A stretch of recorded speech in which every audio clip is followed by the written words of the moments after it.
Sekolah Tinggi Agama Islam Persis Bandung merupakan perguruan tinggi keagamaan Islam yang telah berdiri sejak tahun 1994.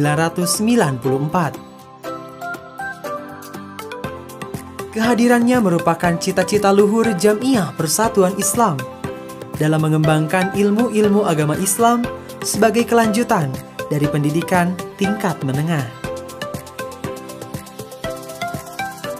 Menjadi sekolah tinggi pertama di Jamiah Persatuan Islam, STAI Persis Bandung saat ini telah memiliki 5 program studi, yaitu Komunikasi dan Penyiaran Islam, Ilmu Quran dan Tafsir, Pendidikan Agama Islam, Pendidikan Islam Anak Usia Dini, dan Ekonomi Syariah dengan lebih dari 1.500 mahasiswa. Sebagai sekolah tinggi agama Islam swasta terbaik ketiga se-Jawa Barat, STAI Persis Bandung memiliki sarana dan prasarana yang mendukung proses pembelajaran, seperti gedung milik sendiri, ruang kelas yang telah dilengkapi dengan media pembelajaran, perpustakaan, laboratorium dakwah dan broadcasting, laboratorium tahfidz dan turot, laboratorium micro-teaching, laboratorium minibank dan Examart, student center, asrama mahasiswa, masjid, dan kantin. Untuk tahun ajaran 2021-2022 telah dibuka pendaftaran mulai dari bulan Maret hingga Agustus 2021. Ayo, daftarkan segera diri Anda menjadi bagian dari keluarga besar STAI Persis Bandung.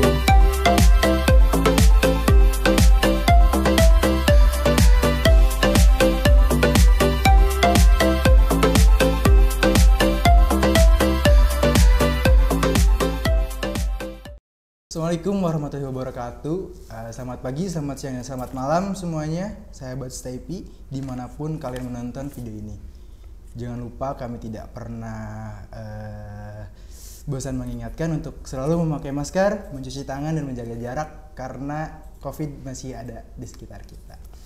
Oke, kali ini di acara Teh Inspirasi, temukan inspirasi bersama Syangkir Teh. Kali ini saya ditemani oleh orang nomor 1 di mahasiswa STAI, di mahasiswa KPI, yaitu Ketua HMJ sendiri, Kak Najhan Zulhusna. Tepuk tangan Kak Najhan. Gimana Kak Najhan? Baik? Alhamdulillah baik. Gimana Kang Najhan? Baik.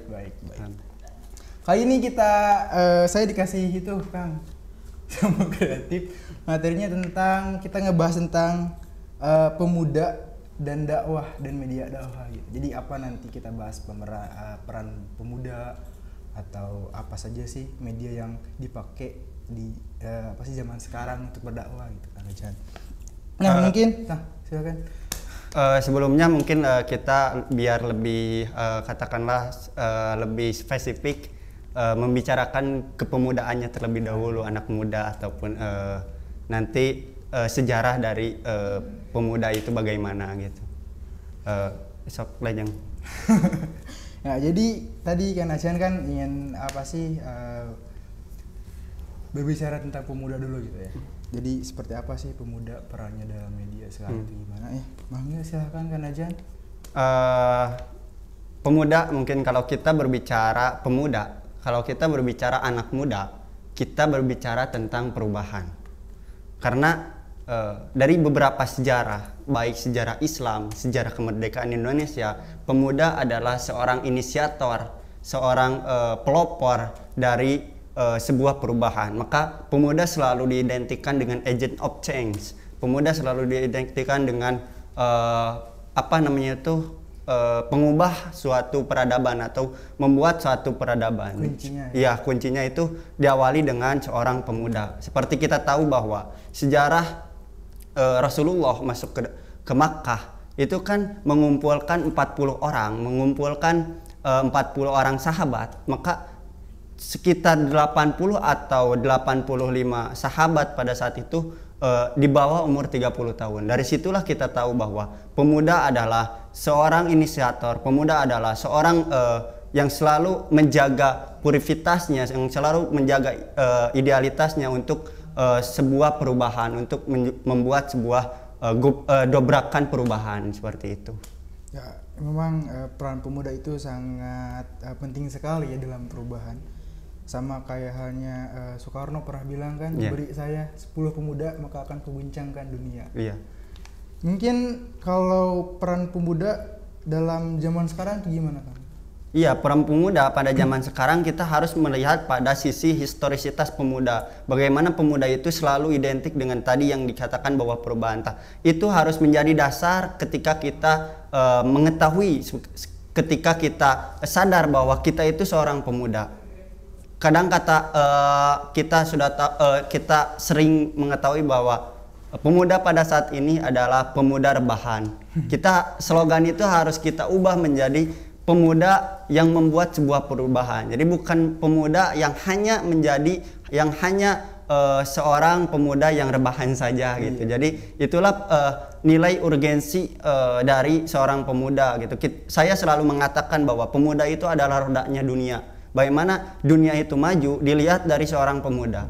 Kalau kita melihat pada Rasulullah, yang mana pada saat itu sebelum wafat Rasulullah pernah berwasiat ketika memilih pemimpin untuk perang pada saat sebelum wafat, maka beliau itu memilih seorang pemuda. Dia bukan memilih Abu Bakar, dia bukan memilih Umar bin Khattab, dia bukan memilih Ali bin Abi Thalib, ataupun tidak memilih Khalid bin Walid yang kita sudah tahu bahwa Khalid bin Walid adalah panglima perang yang tidak pernah kalah. Tapi Rasulullah pada saat itu memilih Usamah bin Zaid untuk memimpin peperangan pada saat itu. Karena kenapa? Rasulullah tahu bahwa ada sebuah potensi, ada sebuah dobrakan baru untuk anak muda pada saat itu. Itu kan menjadi sebuah nilai Rasulullah mempercayakan suatu perubahan itu kepada seorang anak muda gitu kan.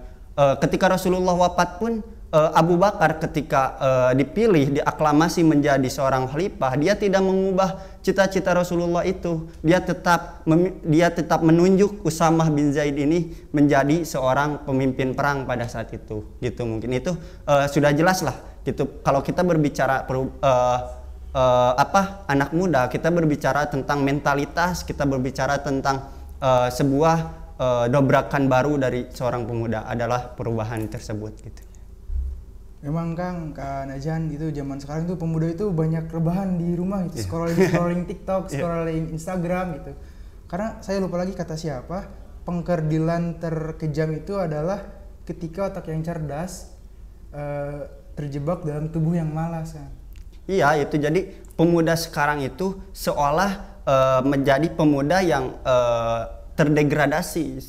Kita tahu bahwa era sekarang itu era demoralisasi kan, era di mana penurunan moral manusia gitu. Tapi bagaimana kita mengubah era tersebut? Itu bisa dipelopori oleh anak muda melalui media gitu kan. Media yang mana media itu menjadi sebuah pisau yang bermata dua, yang mana nantinya media itu bisa dijadikan sebuah medan yang lebih baik kepada dakwah ataupun menjadi titik dari demoralisasi pada era sekarang ini gitu. Ya memang Kak Najan gitu. Jadi zaman sekarang itu apa sih? Kita gak bisa menahan lajunya teknologi kan? Yeah. Jadi bagaimana sih cara pemuda itu di era globalisasi sekarang, di era revolusi industri yang dimana semuanya didigitalisasikan, bagaimana sih peran sikap pemuda terhadap digital tersebut? Iya, kita tahu bahwa sekarang di era revolusi industri atau sekarang di era majunya sebuah teknologi gitu kan. Kita tidak bisa menahan itu. Kita harus merelevansikan gerakan kita kepada media itu gitu. Bagaimana kita melihat peluang dan kekuatan atau input dari media tersebut yang nantinya kita analisis, yang nantinya kita buat program dari sebuah peluang media tersebut untuk menjadikan program yang mungkin bermanfaat gitu. Iya gitu kan Najan. Jadi kalau kita sebut gimana ya, jadi sekarang dakwah juga mulai ke ranah-ranah media ya kan, mulai dari platform YouTube, Instagram, apapun media sosialnya itu bisa dijadikan lahan dakwah gitu. Iya, jelas kalau kita melihat pada hadis Tirmizi kan, Rasulullah berkata, terangkanlah dari ayatku walaupun satu ayat kan, itu menandakan bahwa harus seorang insan manusia yang ada di dunia ini harus melakukan sebuah dakwah. Dan kita tahu semua bahwa dakwah itu tidak identik dengan pidato, tidak identik dengan dengan ceramah, dengan duduk di mimbar ataupun katakanlah bil lisan. Kita tahu bahwa dakwah itu ada bil kitabah, ada bil tadwir, ada juga bil hikmah dan semacamnya. Nah, kita itu ada metode-metode untuk kita berdakwah gitu. Kalaupun kita tidak bisa bil lisan, maka kita bisa bil kitabah. Kalau sekarang mengatakan kitabah itu tidak hanya dalam majalah, itu bisa dijadikan pada media.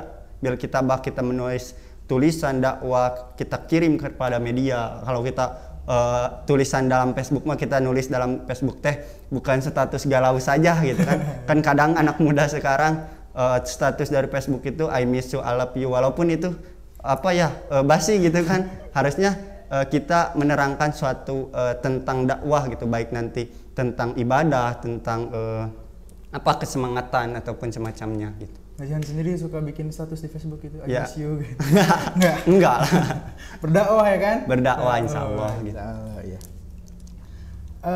Jadi kan Najan gini, untuk media kan sebenarnya ada peraturan untuk apa sih kita di media itu, apa sih UU ITE kan? Yeah. Nah itu tuh kita para content creator itu merasa terbatasi oleh itu gitu kan. Jadi kita gak tahu ranahnya itu sampai mana sih gitu.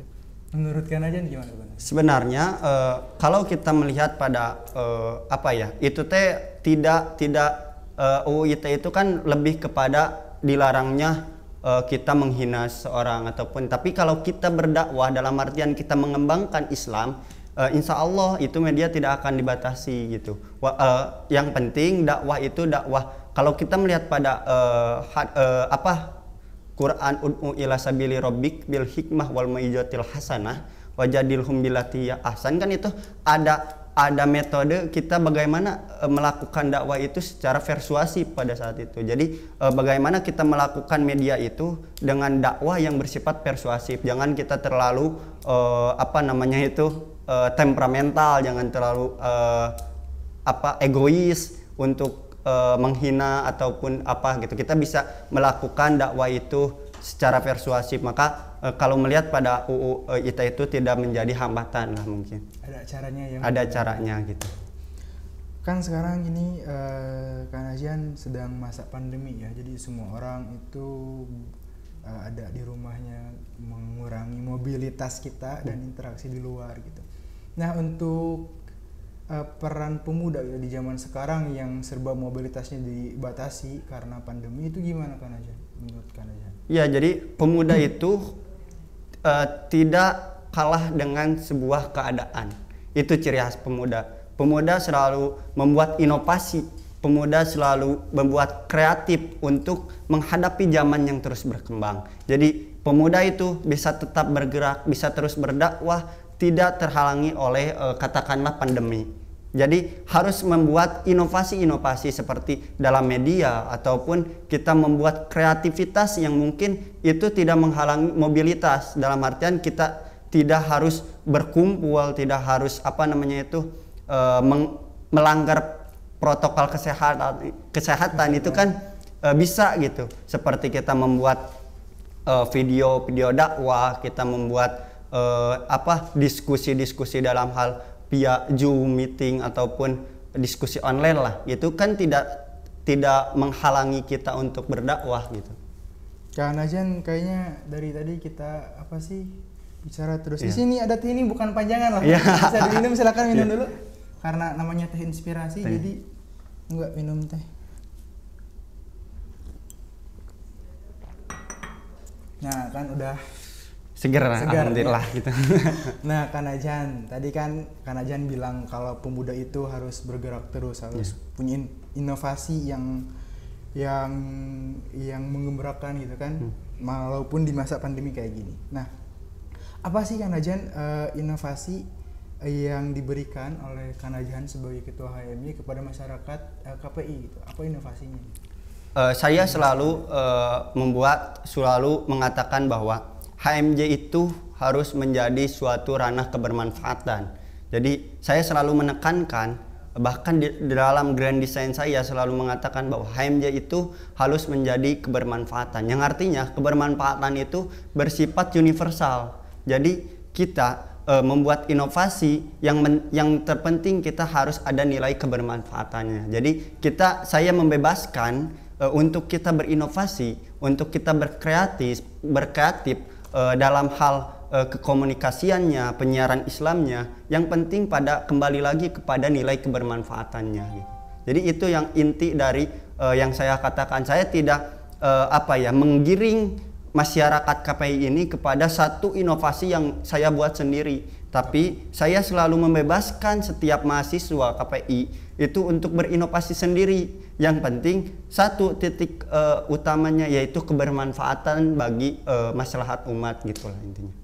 Oke Kak Najan, gini Kak Najan, kalau kita bicara dakwah itu kita pasti identiknya tuh dengan ustadz-ustadz, bapak-bapak yang udah sepuh gitu, imam-imam, syekh-syekh gitu. Gimana menurut Kak Najan itu? Iya, justru itu teh kalau kita mengatakan dakwah selalu identik dengan orang tua, orang yang berjenggot, orang yang mungkin katakanlah udah beruban dan semacamnya, itu salah banget gitu. Kita sudah tahu, kan? Iya, yang mempunyai titik hitam di tengah kepala gitu kan. enggak seperti itu. Jadi kalau kita berbicara dakwah itu sangat-sangat terbuka luas untuk semua kalangan, bahkan yang lebih terkhusus itu harus anak muda. Kita tahu bahwa ada sebuah sejarah ketika Rasulullah SAW mengatakan kepada sahabatnya yang sudah diinstal oleh Rasulullah mengenai tentang keislaman, maka Rasulullah pernah berkata pada saat itu, siapakah yang ingin berdakwah kepada kaum Quraisy pada saat itu? Semua sahabat pada saat itu ingin, tetapi sahabat juga mengerti akan konsekuensi yang akan dihadapinya. Hanya ada satu orang anak muda yang mungkin itu anak muda yang notabene tidak mempunyai darah bangsawan, orang yang terkenal ataupun orang yang katakanlah mempunyai branding atau mempunyai show up yang sangat jelas gitu. Tidak, itu bahkan anak muda yang tidak dikenal pada saat itu yang bernama Abdullah bin Mas'ud. Dia mengatakan kepada Rasulullah, "Ana ya Rasulullah, saya ya Rasulullah." Para sahabat pada saat itu tercengang-cengang gitu, karena tahu tadi bahwa dia itu bukan orang dari bangsawan ataupun orang yang terkenal. Iya. Tapi para sahabat mengatakan, "Hai Ibnu Mas'ud, apakah kalian tidak takut akan konsekuensi yang kalian hadapi pada setelah itu?" Dia mengatakan, "Tidak ada yang saya takuti kecuali Allah Subhanahu wa taala." Itulah mentalitas yang mungkin kita tahu. Anak muda itu selalu mempertahankan puripitas idealitasnya untuk selalu berdakwah, harus seperti itu gitu kan. Dan pada saat itu Ibnu Mas'ud berangkat ke Ka'bah dan dia mengatakan surat Ar-Rahman, "Fabi ayyi ala'i rabbikuma tukadziban." Dusta apakah yang kalian dustakan? Dia terus mengatakan nikmat-nikmat Allah, dia terus mengatakan gambaran-gambaran keindahan yang ada di dalam Al-Qur'an yang itu diciptakan oleh Allah. Dan ada seorang Quraisy pada saat itu, dia menyadari bahwa yang dikatakan oleh Ibnu Mas'ud itu adalah ajaran Muhammad. Maka ketika Ibnu Mas'ud itu turun dari Ka'bah, dia dihabisi sampai dia syahid. Nah, kita tahu bahwa bahwa anak muda dalam berdakwah itu harus mempunyai mentalitas yang kuat. Kita harus tahu, kita harus siap menghadapi konsekuensi yang apa yang akan kita hadapi ke depannya. Karena itulah dakwah. Jadi dakwah itu tidak hanya kita mendengarkan orang yang berjenggot, mendengarkan orang yang beruban, tapi kita juga harus berdakwah gitu dengan apapun, dengan baik tadi dikatakan metode bil lisan, bil kitabah, bil hikmah, ataupun dengan apa gitu, banyak cara, banyak metode untuk kita berdakwah. Nah itu mungkin kalau kita mengatakan dakwah itu identik dengan orang tua, itu sangat bertentangan dengan sejarah yang tadi seorang Abdullah bin Mas'ud tadi gitu. Ya. Jadi Kang Najan gitu, pemuda tuh kan seperti Abdullah bin Mas'ud itu mempunyai mentalitas yang sangat kuat ya kan. Nah, bagaimana sih caranya kita mempunyai mentalitas yang seperti itu kan? Ya, kita harus yakin, kita harus berani bahwa apa yang kita usung itu adalah sebuah kebenaran. Kita meyakini bahwa dakwah itu adalah memberikan sebuah nilai kebaikan untuk masyarakat. Kita tahu bahwa di dalam hadis Bukhari kita tahu bahwa malaikat, kita tahu bahwa di dalam hadis Tirmidzi malaikat dan para langit mendoakan orang yang berdakwah gitu kan. Di dalam hadis Bukhari mengatakan bahwa Allah akan memberikan sebuah rahmat atau hikmah kepada orang yang berdakwah daripada unta yang merah cenah. Itu teh menandakan bahwa ada sebuah urgensitas, ada sebuah kepentingan atau ada sebuah keharusan bagi anak muda untuk melakukan dakwah gitu. Iya kan, ya. Jadi dakwah itu juga kan kita tidak melulu tentang ceramah ya kan, tidak harus duduk di atas atau berdiri di atas mimbar ya kan. Jadi kita bisa juga berdakwah lewat sosial media ya, apalagi kan anak muda itu mobilitasnya sangat itu ya kan. Iya. Bebas kemana-mana saja kan. Tapi Kak Najan ini gimana ya tentang media gitu. Banyak orang-orang yang istilahnya tidak menggunakan media sosial secara bijak gitu. Meskipun saya percaya bahwa sosial media itu adalah freedom of ekspresi. Kita bebasnya berekspresi di sosial media. Tapi bagaimana sih kan sekarang banyak yang hate speech di komentar gitu. Itu tanggapan Kak Najan gimana itu? Kalau kembali kepada bagaimana kita menyikapi bijaksana dalam sebuah media, itu kita tahu bahwa media itu tadi dikatakan bahwa media itu adalah pisau bermata dua. Jadi kita harus memfilter apa yang ada di media dan bagaimana kita mengaplikasikan untuk menggunakan media tersebut. Nah, kita tahu sejarah bahwa adanya media itu muncul dari tidak terlepas dari adanya ilmu komunikasi. Kalau kita melihat adanya ilmu komunikasi itu terbagi kepada dua. Yang pertama adalah mazhab Frankfurt, yang kedua adalah mazhab Chicago gitu. Yang mana pada saat itu Frankfurt itu kepada corak pemikiran rasional kualitatif, lalu Chicago itu kepada kuantitatif, yang intinya pada muncul abad itu sebelum Masehi itu ilmu komunikasi itu dijadikan untuk mencari sebuah kebenaran oleh para filosof. Maka pada saat itu kita tahu bahwa ada seorang Aristoteles dengan pola retorikanya, kan itu mencari kepada kebenaran gitu kan. Nah itu teh awal mula sebelum menjadi media massa teh kan ilmu komunikasi terlebih dahulu. Jadi kita juga harus tahu bahwa adanya ilmu komunikasi yang sekarang menjadi media massa itu untuk mencari kebenaran, untuk mencari kebermanfaatan. Nah kita juga harus, walaupun sekarang media itu sangat bermacam di dalamnya, ada kemanfaatan, ada kemaksiatan dan semacamnya. Nah, kita harus memfilter dan kita harus kembali kepada tujuan asal adanya sebuah komunikasi, adanya sebuah media, yaitu untuk mencari sebuah kebermanfaatan gitu. Ya, jadi gitu teman-teman sahabat Staypi, tips dari Najhan untuk how to use social media wisely gitu. Kita harus memfilter ya apa-apa dari sosial media. Mungkin untuk itu Kak Najhan, pertanyaan terakhir, apa sih tips untuk pemuda khususnya di KPI ini untuk kedepannya gimana? Tips untuk pemuda, saya ingin mengutip hadis Rasulullah, tidak ada kerajaan setelah kerajaan ini, tidak ada Kisra setelah Kisra ini. Ini menandakan bahwa pada saat Rasulullah ada sebuah kerajaan yang sangat besar, kerajaan yang sulit untuk ditembus, yaitu Romawi dan Persia. Tetapi kita tahu bahwa tidak menyangka bahwa kerajaan itu dihancurkan oleh seorang anak muda yang berumur 21 tahun yang bernama Muhammad Al-Fatih. Nah, kita harus mengambil hikmah, mengambil value dari sejarah itu, bagaimana mentalitas seorang Muhammad Al-Fatih dibangun untuk mewujudkan apa yang Rasulullah Shallallahu Alaihi Wasallam ucapkan pada saat itu. Maka saya selalu mengatakan Romawi itu runtuh bukan